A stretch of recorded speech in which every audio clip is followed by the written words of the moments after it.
কৃষকদের সচেতন করতে মাঠে নামলো কৃষি দপ্তর। আর তা করতে মঙ্গলবার 4টি ট্যাবলোর উদ্বোধন করলো জেলা কৃষি দপ্তর। মঙ্গলবার বহরমপুরে জেলার প্রশাসনিক ভবন চত্বর থেকে পতাকা নাড়িয়ে তার সূচনা করেন অতিরিক্ত জেলা শাসক চিরন্তন প্রামাণিক। সেখানে উপস্থিত ছিলেন জেলার উপকৃষি অধিকর্তা মোহনলাল কুমার, বহরমপুরের সহকৃষি অধিকর্তা মিঠুন সাহা। দপ্তর সূত্রে জানা গিয়েছে, গোটা জেলা জুড়ে ট্যাবলোগুলি ঘুরে কৃষকদের সচেতন করবে। আগামী 31শে আগস্টের মধ্যে ভুট্টার এবং 15ই সেপ্টেম্বরের মধ্যে ধান চাষের জন্য বীমা করানোর সময়সীমা বেঁধে দিয়েছে রাজ্যের কৃষি দপ্তর। উপকৃষি অধিকর্তা প্রশাসন মোহনলাল কুমার সংবাদ মাধ্যমকে জানান, পশ্চিমবঙ্গ সরকারের সম্পূর্ণ অর্থানুকূল্যে বাংলা শস্য বীমা এই প্রকল্পটি গত 5 বছর ধরে শুরু হয়েছে।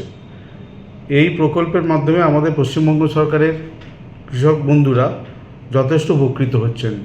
বিশেষ করে প্রাকৃতিক দুর্যোগে ফসলের অনেক সময় ক্ষতি হয়, সেই ক্ষতির হাত থেকে বাঁচতে এই বিমা করা হয়। এই বিমার জন্যে যে প্রিমিয়াম দিতে হয় সেটা সম্পূর্ণ রাজ্য সরকার বহন করেন, যার ফলে কৃষক বন্ধুদের কোনো এ ব্যাপারে অর্থ দিতে হয় না। সেই কারণে আমাদের এই শস্য বীমা প্রকল্পটি দিন প্রতিদিন খুবই জনপ্রিয়তা লাভ করছে এবং খরিফ মরশুম এবং রবি মরশুম এই দুটো মরশুমে আমাদের বীমা হয়। এবছরে খরিফ মরশুমে আমাদের ধান এবং খারিফ মেজের উপর এই বীমা করা হচ্ছে। এর সম্পূর্ণ প্রিমিয়াম রাজ্য সরকার দিয়ে দেবে।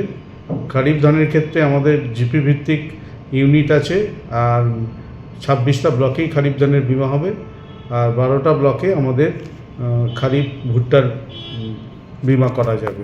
এনরোলমেন্ট শুরু হয়েছে। চাষি ভাইদের অনুরোধ করা হচ্ছে যে তারা আমাদের যে সমস্ত ক্যাম্পগুলো হবে সেই ক্যাম্পগুলোতে উপস্থিত হয়ে ডকুমেন্ট সাবমিট করে বীমা সম্পূর্ণ করার জন্য।